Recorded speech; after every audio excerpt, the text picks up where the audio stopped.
இந்த வீடியோ நம்ம பார்க்கும்போது வந்து பார்த்தோம்னா எல்லாருக்குமே இது வந்து வடநாடு, இது வந்து பீகார், ஒடிசா அந்த சைடு அப்படின்னு நினைப்பீங்க. கிடையவே கிடையாது. இது நம்முடைய தமிழ்நாடு. தமிழ்நாட்டுல சென்னை தலைநகரமான சென்னை மெரினா கடற்கரையில இந்த அளவுக்கு வந்து பார்த்தீங்கன்னா இந்திகாரங்க ஆக்கிரமிச்சுட்டு உட்காந்துருக்காங்க. இங்க வந்து நடமாடக்கூடியவர்கள் மட்டுமல்ல, இங்க இருக்கிற கடைகள் வைத்து இருக்கிறவர்கள் முதற்கொண்டு வரும் பார்த்தீங்கன்னா ஃபுல்லாமே இந்திகாரங்க தான் இருக்கிறாங்க.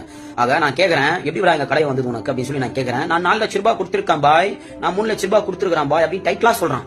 சோ இந்த அளவுக்கு வந்து பார்த்தா இந்திகாரங்களுடைய ஆக்கிரமிப்பு இந்த 10 வருஷத்துல எப்படி வந்தது அப்படின்னு சொல்லி தெரியவே மாட்டேங்குது.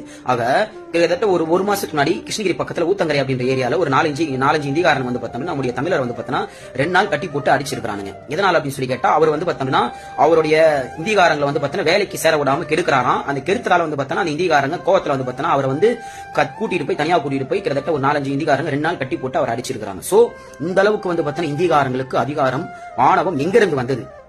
கொஞ்சமாச்சு நம்ம சோத்துல உப்பு போட்டு சாப்பிடுறோமா, இல்ல சோத்துல உப்பு போடாம சாப்பிடுறோமா அப்படின்னு சொல்லி நிறைய வாட்டி நாங்க சொல்லிட்டோம். நிறைய வீடியோஸ் நம்ம போட்டுட்டோம். இந்திகாரங்களை வேலை வாய்ப்பு தராதீங்க, நம்மளுடைய நாடு பறி போயிடும், நம்ம வந்து பிச்சை எடுக்கிற நிலைமைக்கு வரும் அப்படின்னு சொல்லி நிறைய வீடியோஸ் நம்ம போட்டுட்டோம்.